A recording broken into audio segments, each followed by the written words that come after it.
avant, enfin, vous avez entendu un petit peu deux exemples de projets très différents, des utilisations d'algorithmes et les impacts que ça peut avoir. Euh, Est-ce que j'aimerais ouvrir la discussion un petit peu à la selle? Est-ce que vous avez des questions pour Jean-Luc et Antoine? Est-ce que vous avez des expériences à partager? Et comme Marie a dit tout à l'heure, vous pouvez lever la main pour prendre la parole ou écrire vos questions dans le chat.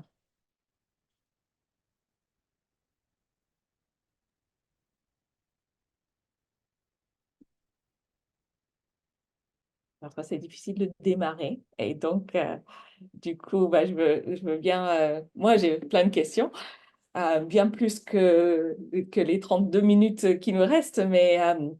Mais pour lancer un peu cette partie de discussion, je vous demande à tous les deux, mais ça peut être plus large que ça aussi. On sait que la compréhension du grand public sur les intelligences artificielles reste relativement difficile. Antoine, tu as donné un super explication au début, mais c'est quand on entend parler au quotidien, on a parfois du mal à vraiment cerner de quoi il s'agit. Et donc, première question, comment est-ce qu'on peut faire pour acculturer la population à ces nouveautés, pour prendre en compte les capacités de compréhension à des personnes qui vont être peut-être amenées à utiliser des différentes formes d'IA dans leurs soins, dans leur parcours de santé.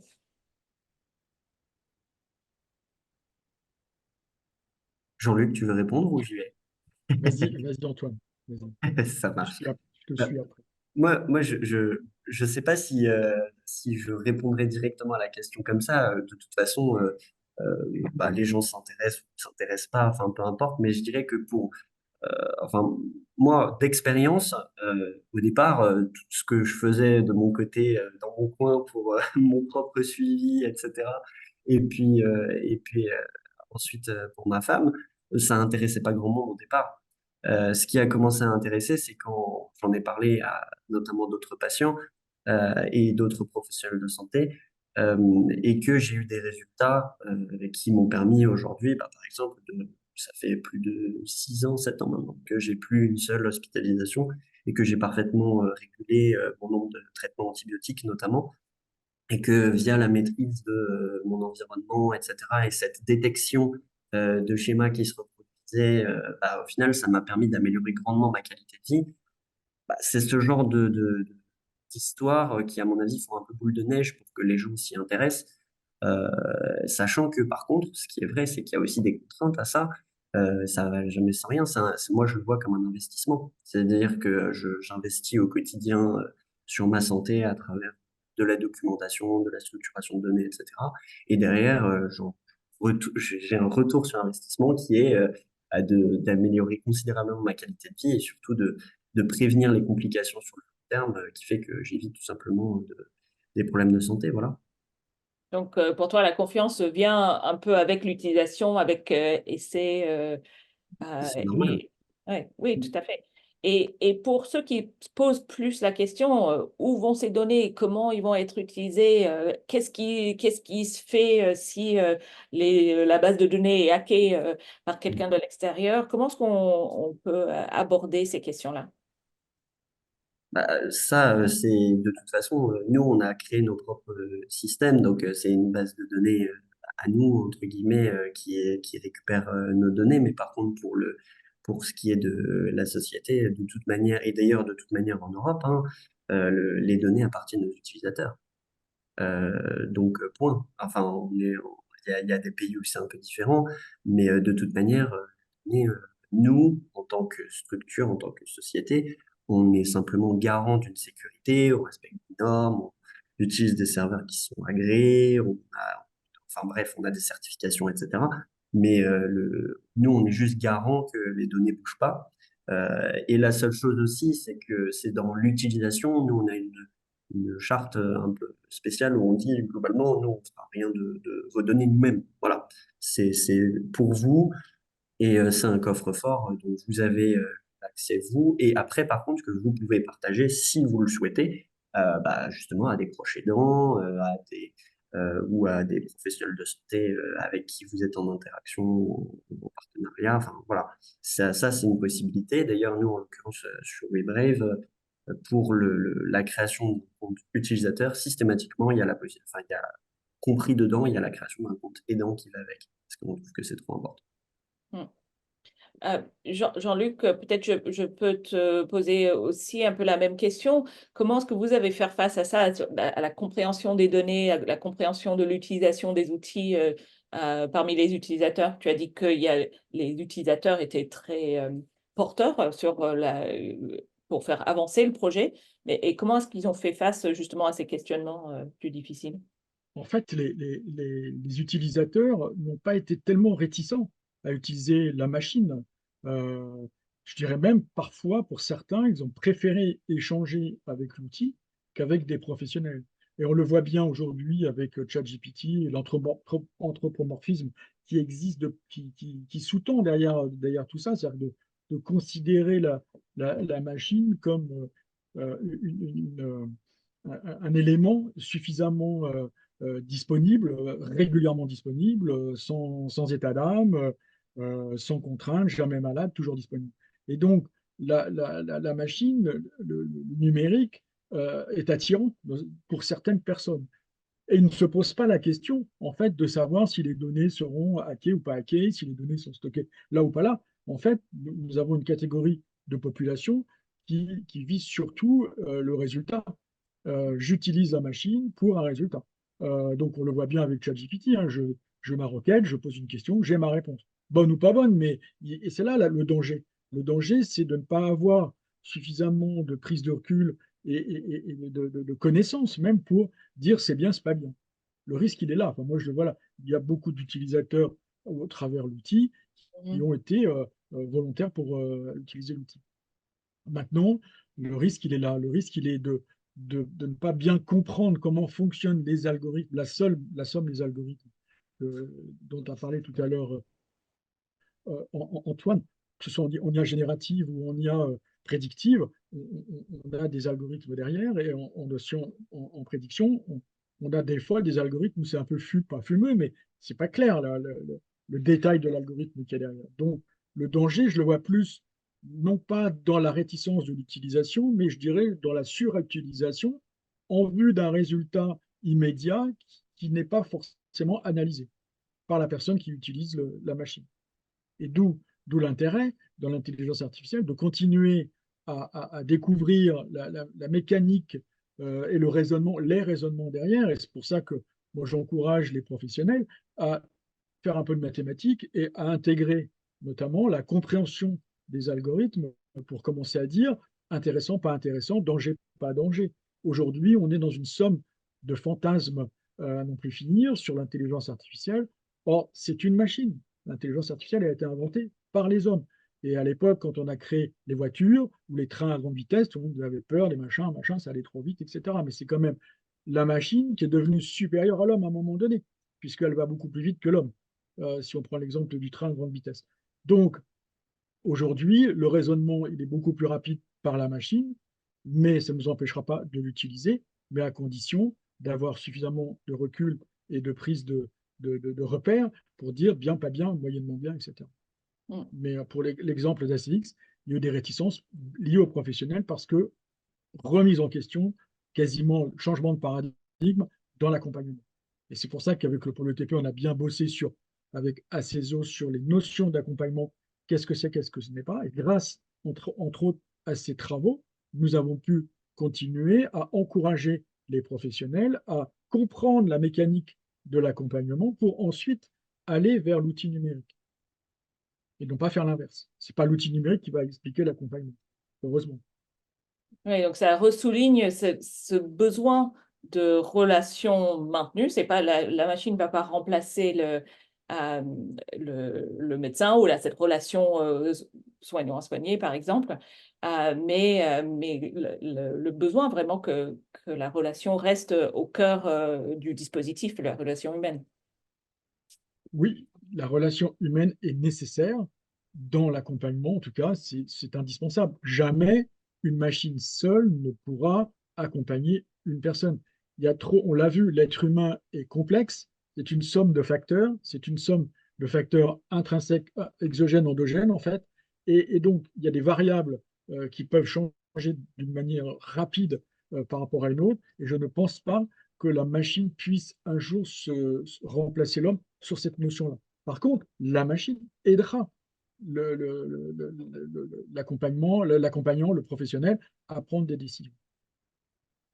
Il y a Mishka qui pose une question dans le chat sur quelle confiance peut-on avoir dans les prédictions d'un système d'intelligence artificielle et pourra-t-on à terme se passer de l'humain et à quelles étapes? Donc, moi, je peux aussi peut-être donner un exemple rapide de mon propre vécu. Moi, j'utilise un système de boucle fermée hybride qui combine une pompe à insuline avec un capteur de glucose et un algorithme. Et cet algorithme prend des décisions tous les 5 minutes sur la quantité d'insuline à injecter ou pas injecter, basée sur les paramètres que moi et mon médecin ont rentrés dans le système, mais en prenant en compte des données qui viennent des différentes de la pompe et du capteur en même temps. Et donc, du coup, avec ma diabétologue, vu que c'est un peu plus facile d'atteindre mes objectifs glycémiques, ma gestion de la glycémie, et donc du coup, on a besoin de passer un peu moins de temps à regarder les chiffres, à regarder pourquoi cette hyperglycémie, pourquoi cette hypoglycémie, et ça dégage du temps finalement à rentrer un peu plus dans la relation au lieu de la discussion à propos des chiffres très pointillés, mais être dans une discussion beaucoup plus large, beaucoup plus sur la santé globale, sur ma vie avec le diabète, sur la santé mentale, qui peut être toujours touchée avec n'importe quelle maladie chronique. Mais du coup, oui, on a plus de temps pour rentrer dans cette relation qui était un peu pris par des décisions pointillées sur des chiffres qui étaient moins dans la vie avant. Donc, moi, c'est effectivement, je rejoins tout à fait ce que tu disais tout à l'heure, Jean-Luc, sur le fait que l'algorithme va aider, va prendre des décisions, donc c'est des décisions que moi je ne prends pas et que le médecin ne prend pas, c'est des décisions qui se font tous les 5 minutes pendant que je suis en webinaire avec vous ou pendant que je dors, etc. Mais du coup, ça dégage le temps humain qui est plus intéressant dans les discussions quand on a ces discussions soignant-soigné, patient-soignant, etc. Je ne sais pas si vous avez d'autres exemples où, dans la mise en place de vos projets, est-ce que vous avez des exemples de changements de relations comme ça ou de là où la machine peut prendre le relais et là où la relation est plus importante?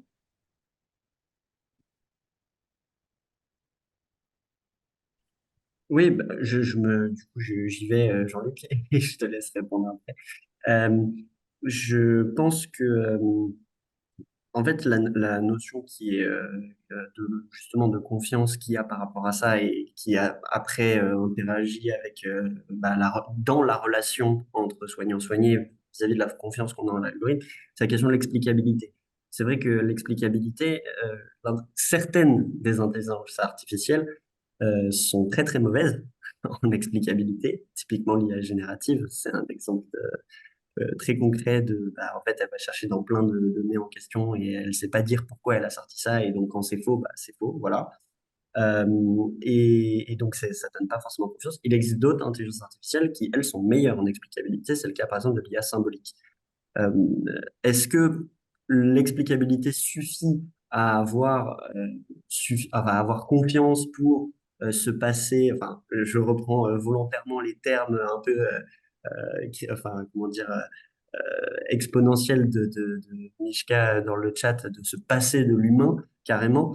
Je pense pas pour une raison, c'est que quelle que soit l'intelligence artificielle, là où elle est assez mauvaise, entre guillemets, c'est de faire le 0 à 1, c'est-à-dire le nouveau, en fait.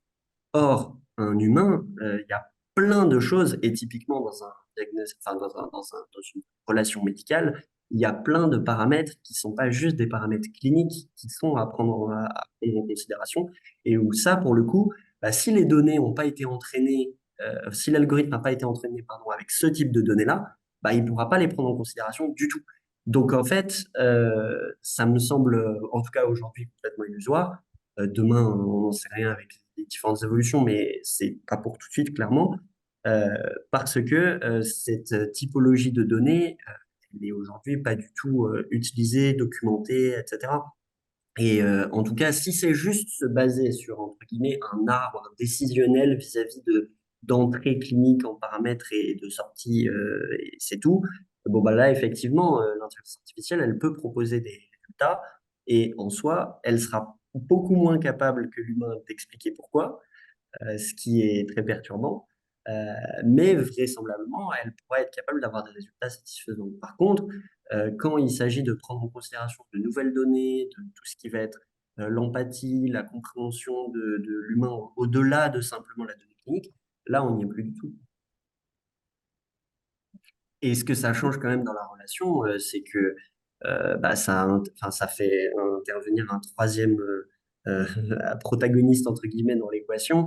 Et ça, enfin, c'est très, très important qu'il y ait une forme de traduction, si on veut, de ce qui se passe au niveau de la machine et de ce qui se passe au niveau de l'humain. Parce que sinon, on ne peut pas baser ses décisions dessus, quoi. Oui, Non, mais moi là, je compléterais en faisant le focus, enfin, distinction entre l'intelligence artificielle de type générative et l'intelligence artificielle de type prédictive. C'est-à-dire que l'IA prédictive me semble beaucoup plus intéressante en termes de confiance, puisqu'elle est basée sur une somme de statistiques démontrées, prouvées. On le voit bien en médecine, par exemple, sur l'analyse de certaines radios, par exemple, où c'est de la prédiction aussi par rapport à l'observation et donc des statistiques qui ont été démontrées. Donc, pour répondre à la question de Mishka, la confiance peut être, je dirais, plus sensible, en tout cas plus intéressante, vers l'intelligence artificielle de type prédictive, puisque derrière, il y a donc une série de calculs et qui ont été donc vérifiés. Par contre, l'intelligence générative de données, de photos nouvelles, de machins, en fonction de capitalisation de données sur Internet, etc., tant qu'on ne connaît pas la source, c'est compliqué de dire c'est fiable. Donc c'est pour ça que je fais la petite distinction sur cet aspect-là. Et encore une fois, l'intelligence artificielle de type prédictive ne remplacera de toute façon, pour l'instant, à mon avis, pas l'humain sur des décisions à prendre. Va aider les professionnels à prendre des décisions, ça c'est clair.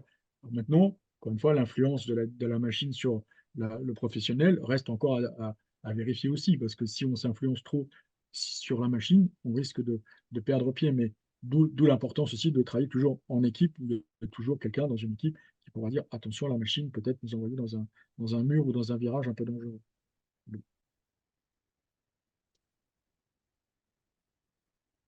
très Oui. bien.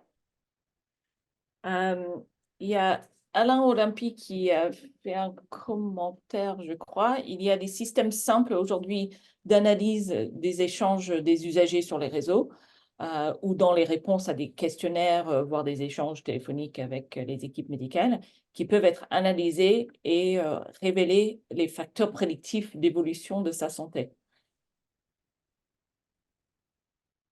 Donc, ça montre qu'il y a différentes possibilités différents niveaux, des systèmes plus simples et plus complexes, effectivement, qui peuvent être utilisés. Et une question de Agnès. Pourquoi est-ce que les systèmes d'IA générative de soins, je crois, sont ou seraient en capacité de capter des indicateurs plus émotionnels et les moins tangibles? De son, des IA génératives de son, pas De de son, soins. pardon. Ok. Mhm. Enfin, d'analyse de la voix, en fait. Hein, j'ai mal formulé ça. Bah, aujourd'hui, en fait, il commence déjà à y avoir quand même un petit peu certains modèles qui sont entraînés sur des grandes quantités de données où à chaque fois on donne enfin, un équivalent en fait du résultat qu'on attend. Donc je sais pas, là en l'occurrence, je sais pas exactement à quoi vous pensiez, mais si par exemple c'était pour essayer de comprendre les émotions, typiquement, il commence à y avoir justement certaines machines, notamment par exemple dans les relations clients, tout simplement, dans les chatbots et ce genre de choses, qui commencent à essayer de comprendre selon les mots qui sont utilisés. Je dis ça sur de l'IA générative, mais en soi, c'est la même chose sur du son, ça marche pareil. Et donc, oui, après, je pense qu'encore une fois, en tant qu'humain, on fonctionne quand même, enfin, disons que chacun a une façon de poser sa voix, etc., qui est différente. Et donc, c'est aussi assez personnel. Donc, en fait, je pense typiquement que ce type de nouvelles données, entre guillemets, qui sont aujourd'hui pas prises en considération du tout, sont difficiles pour une IA qui n'est pas entraînée sur des données qui sont structurées de cette façon-là. Aujourd'hui, il n'existe pas de base de données sur les échanges, enfin sur la façon d'interagir avec une équipe médicale, enfin, ou un enregistrement, en tout cas, je n'en connais pas, de grandes bases de données qui permettraient d'entraîner une intelligence artificielle sur ça. Et en fait, les IA d'entrée, les données d'entrée, pardon, sont directement corrélées avec le niveau de précision du résultat à la fin sur une IA entraînée, quoi. Donc la réponse simple, c'est pas tout de suite.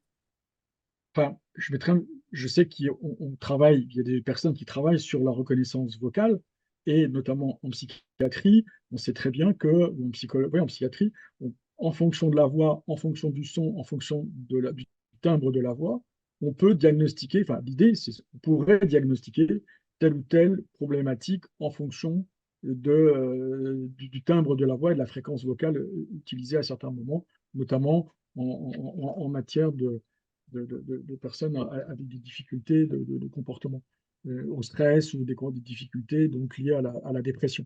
Et donc, oui, encore une fois, l'intelligence artificielle dans ce domaine du son peut favoriser le repérage, mais à condition que derrière tout ça, pour mettre des garde-fous, encore une fois, la machine a été créée par l'homme, donc c'est à l'homme aussi de prendre des précautions, de bien vérifier, de bien travailler les algorithmes qui vont nous permettre de diagnostiquer si ou non en fonction du timbre de la voix, je vais être en mode dépression, ou en mode de ceci, ou en mode cela. Donc, je pense qu'à terme, on ira dans ce sens-là aussi. On pourra avec la fréquence vocale, déterminer certaines choses.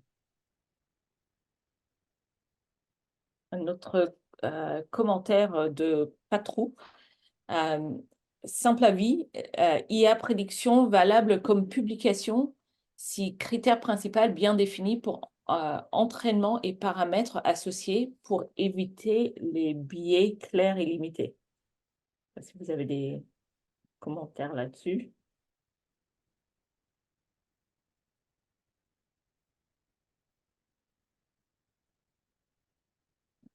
Un autre commentaire, non, question de Mishka. Sur les jumeaux numériques, sont-ils vendus comme susceptibles de construire des parcours de santé ou est-ce que encore des fantasmes technologiques du fait de l'absence des données de contexte? Je sais pas si bon, il faut peut-être définir un petit peu les jumeaux numériques. Oui, mais en fait, ça rejoint quand même toujours cette question des données d'entrée. C'est juste que si effectivement, enfin, le jumeau numérique, c'est essayer enfin, le concept, j'ai pas le terme scientifique exact, mais ce que ça veut dire, c'est essayer de reproduire le fonctionnement d'une partie, de la partie qui nous intéresse, du fonctionnement humain, entre guillemets, que ce soit au niveau cellulaire, pour trouver des nouvelles thérapies, ou que ce soit à l'échelle comportementale aussi. Enfin bon, bref, il y a plein de possibilités, mais en reproduisant le mécanisme qui va se produire au niveau de l'humain. Donc, que ce soit au niveau cellulaire ou au niveau comportemental dans mes deux exemples.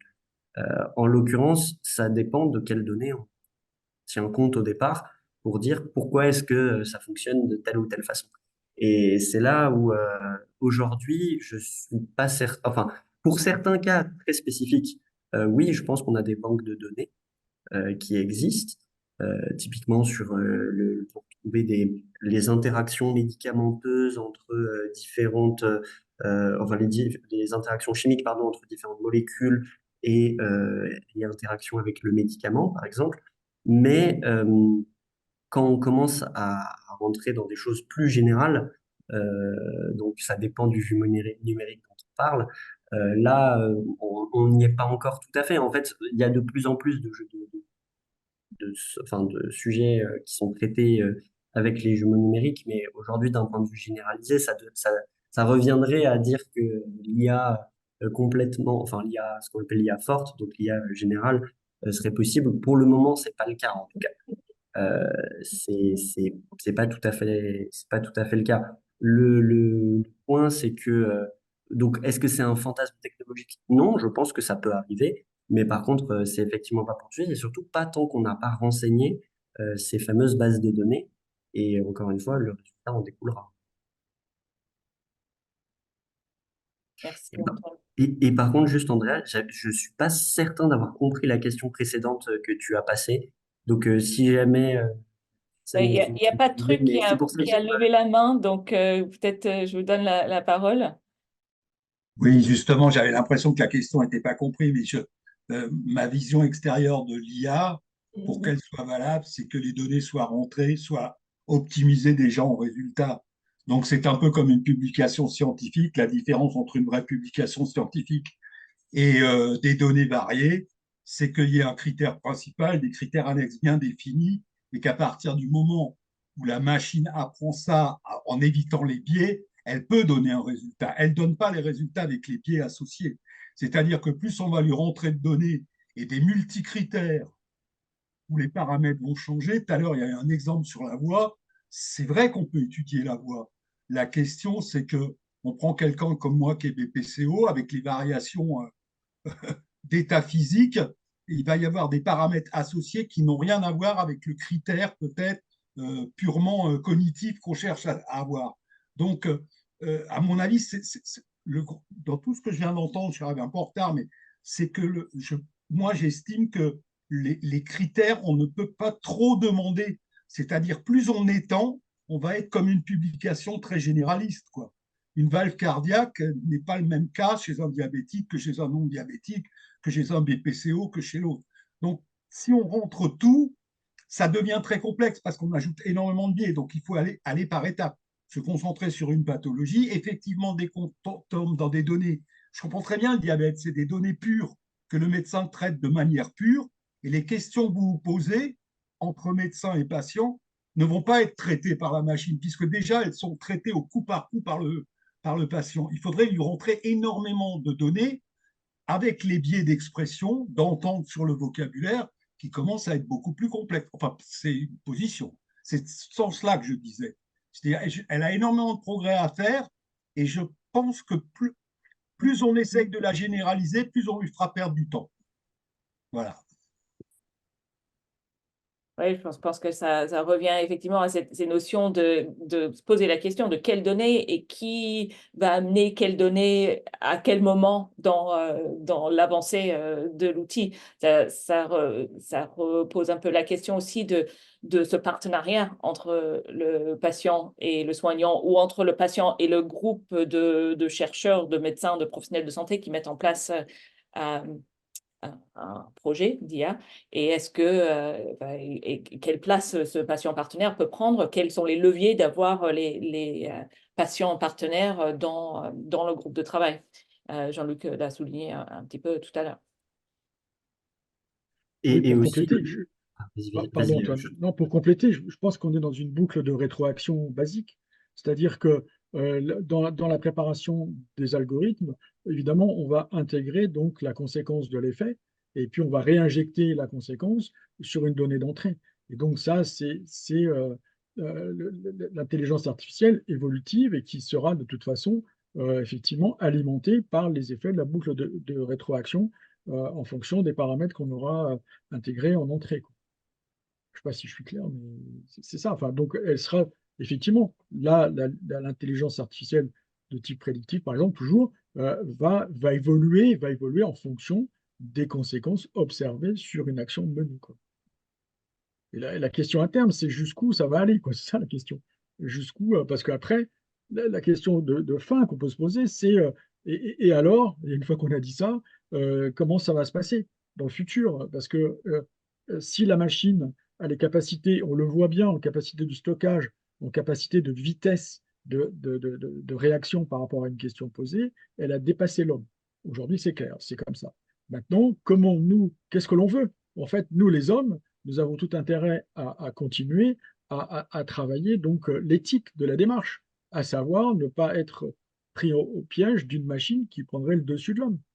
C'est ça la finalité de la réflexion, c'est-à-dire que comment aujourd'hui peut-on mettre des garde-fous sans pour autant perturber l'intelligence artificielle qui sera de toute façon au service de l'humain, mais compte tenu du fait qu'elle va emmagasiner un certain nombre de données et va pouvoir les gérer et à chaque fois évoluer, jusqu'où ça va aller.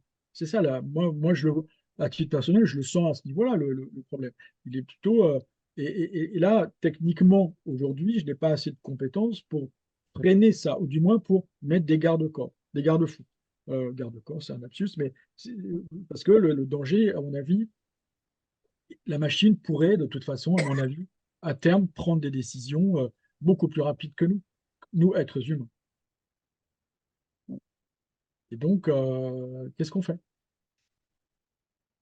Et surtout peut-être, mais c'est ce que disait Patrick, mais c'est la, enfin, la prise en compte du contexte. Parce qu'encore une fois, c'est effectivement pas la même chose entre une pompe cardiaque, et du coup, la façon de catégoriser ces différents types de données, entre guillemets, elle dépend au départ de quelle est la typologie en entrée de données qu'on va donner sur euh, enfin, sur les différents éléments de contexte qu'aujourd'hui on ne documente pas, voilà, pour le faire simplement. Et donc, dans la vie de tous les jours, enfin, il y a plein de choses par rapport à ça.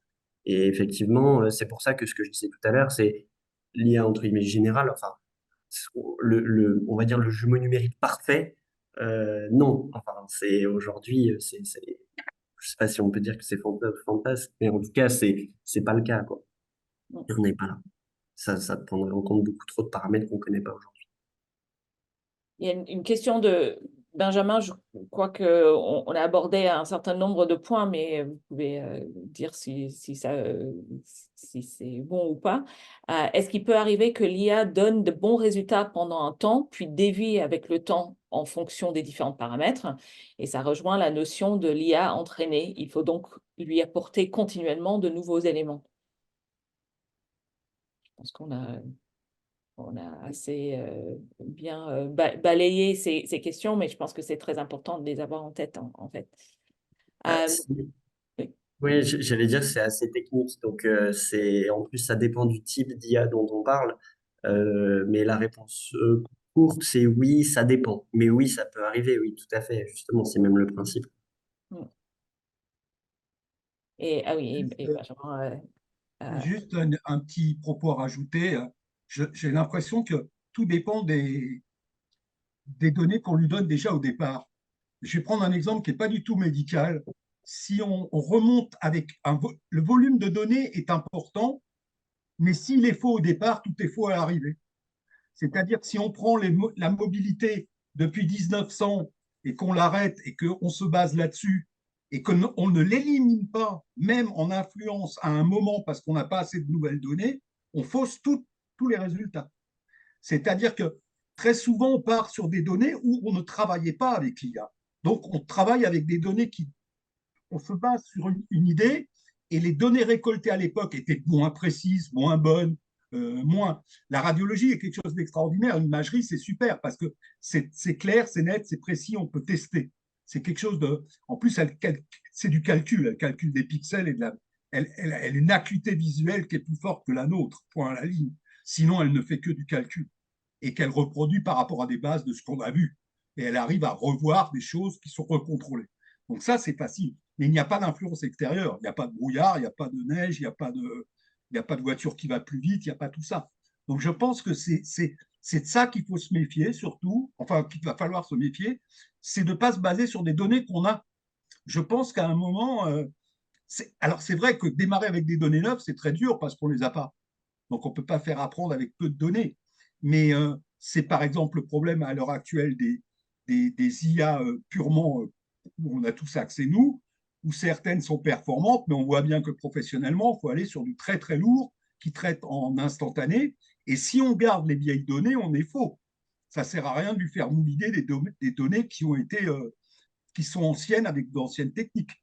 On ne peut pas comparer une visualisation aujourd'hui avec un PET scan, avec un scan classique d'il y a 10 ans, quoi. Ça n'a rien à voir. J'ai ça en tête. Tout à fait. Non, mais tout à fait. Et du coup, juste par contre, pour compléter, en fait, typiquement, l'IA prédictive, une difficulté supplémentaire pour nous humains, justement, c'est qu'elle est capable de prendre en compte un certain nombre de ces données, justement, et d'en faire des catégorisations différentes de celles qu'on connaît aujourd'hui. Donc, en fait, le faux que nous, enfin, le vrai que nous, on pensait devient le faux dans son référentiel à elle, et quelque part, il y a une logique à ça. Sauf que, un, elle est très difficilement capable de l'expliquer, ce qui pose vraiment une question pour nous.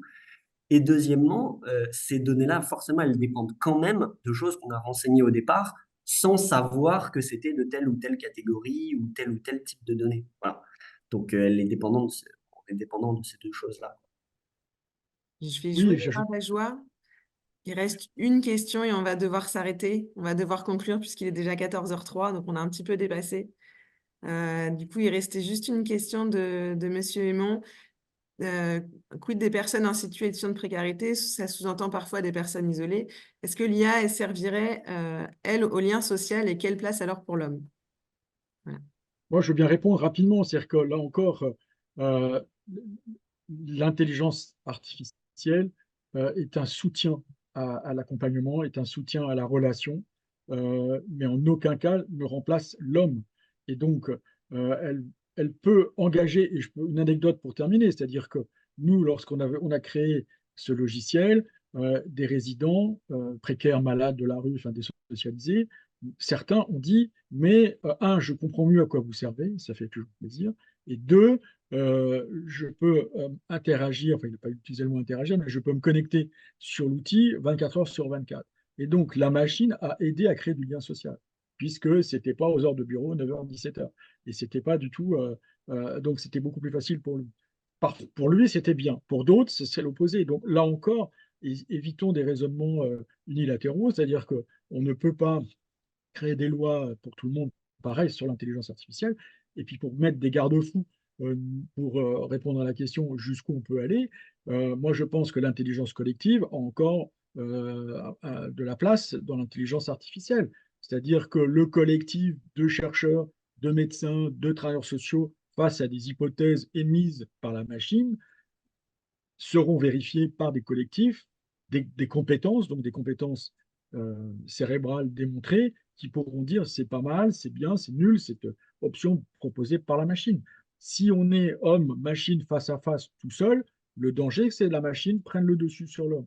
Maintenant, une machine avec des hommes derrière, des compétences, des collectifs, des personnes qui sont aiguisées à la réflexion face à la machine, auront de toute façon gain de cause sur le choix final. Et justement, l'intelligence artificielle va nous laisser du temps aussi, nous, humains, à continuer à travailler en collectif et à travailler entre cerveaux connectés, mais des cerveaux humains. Moi, je le vois comme ça, mais à condition que le mental des êtres humains que nous sommes évolue vers cette notion du collectif face à l'artificiel. Super, merci Jean-Luc. Je pense que ça fait un très très beau mot de la fin. Donc, on veut vous remercier. Donc, déjà, Antoine et Jean-Luc, d'être venus pour partager vos projets avec nous. Et merci à vous tous d'être connectés si nombreux aujourd'hui. On voit l'intérêt que ça suscite. Et donc, on pourrait même envisager peut-être une suite à notre webinaire dans quelques mois. Merci et bon Merci à tous. après-midi à tous. Avec plaisir, merci beaucoup. Bonne journée à tous. Merci.